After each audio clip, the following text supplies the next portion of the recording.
स्वागत करतो पुन्हा एकदा माझ्या नवीन व्हिडिओमध्ये. तर जर की मी तुम्हाला काल सांगितलं मी गावाला येऊन तर बघा ॲटमॉस्फिअर किती सुंदर होऊन आहे. म्हणजे खूपच पाऊस नाही येत आहे पण वातावरण खूप बढिया आहे. बघा तुम्हाला दिसत असेल. आणि मी आत्ता सध्या आमच्या घराच्या मागे उभा आहे. हे आमचं घर आहे आणि मी आता घराच्या मागे उभे आहे. तर आज प्लॅन होता शेतात जायचा, पण सकाळी काही काम होतं, ते काम केलं सकाळला आणि मग मी जेवण केलं आणि झोपून गेलो. तर झोपलो तर डायरेक्ट मी आत्ता उठलो. आत्ता वाजले 4.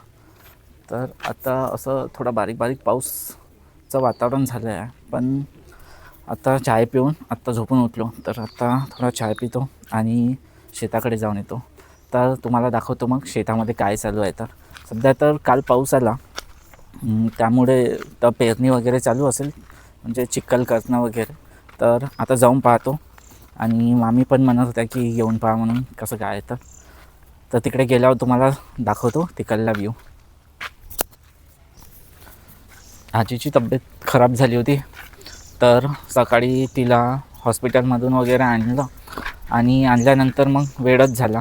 तोपर्यंत सर्वजण गेले होते, म्हणजे मामा मामी वगैरे गेले होते शेतामध्ये.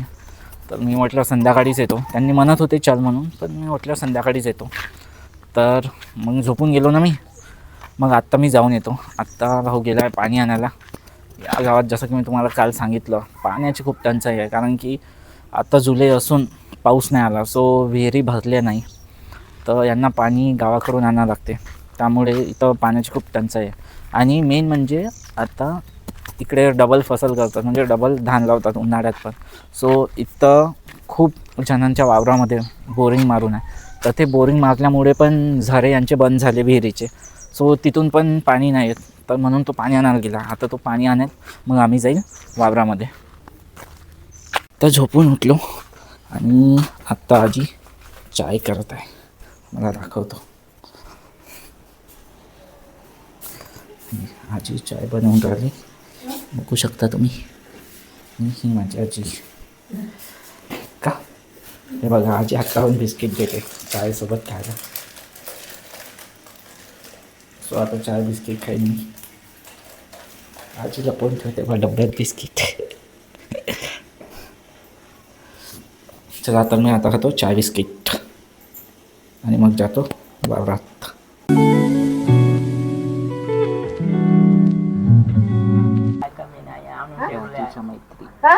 आईकडे पाणी ठेवतो येते पाय माशा नको पडू दे. मी दंडातूनच आलो तर हो जाऊन या हात पाय धुवून. दंडातूनच आलो तर हात तर गाईज मी तुम्हाला ते दाखवलं होतं ना त्या आजी. तर त्या आजी आमच्या लहानपणीच्या अंगणवाडीवाल्या, म्हणजे मास्तरीन म्हणतात इकडं त्याला. तर ते अंगणवाडीच्या मास्तरीन आहे आमच्या, म्हणजे आमच्या ते रिलेटिव्हच लागतात. पण त्यांनी या गावच्या अंगणवाडी सांभाळत होते. आणि ते जेव्हा आम्ही लहान होतो तेव्हा मग आम्हाला बोलवायला येत होते आणि अंगणवाडीत घेऊन पण जात होते आणि सोडून पण होत होते. आणि अंगणवाडीमध्ये खूप मस्त होतं लहानपणी. तर आत्ता त्यांनी बघितलं तर काही ओळखलं नाही. तर म्हणत होते मोठं झाला म्हणून वगैरे. तर तेच त्यांनी नाही ओळखत, पण आपण ओळखतो त्यांना, कारण की त्यांनी आपल्याला घेऊन जातं ना लहानपणी अंगणवाडीत वगैरे. सो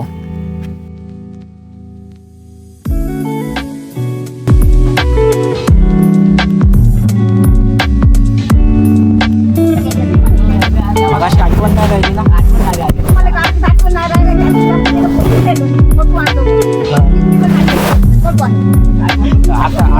आता जाईल का आता जाईल का.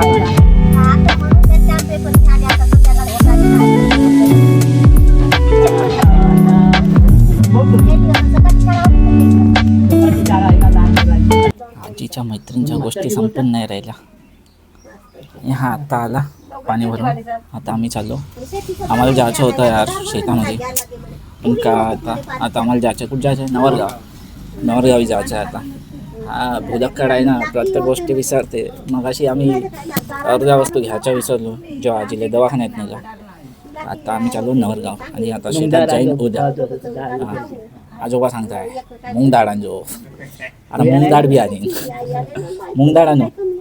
ठीक आहे, मूग डाळ बी घेऊन येतो. अजून बस आता आम्ही चाललो. हा, एक बिस्किटचा पुडा. कोणता?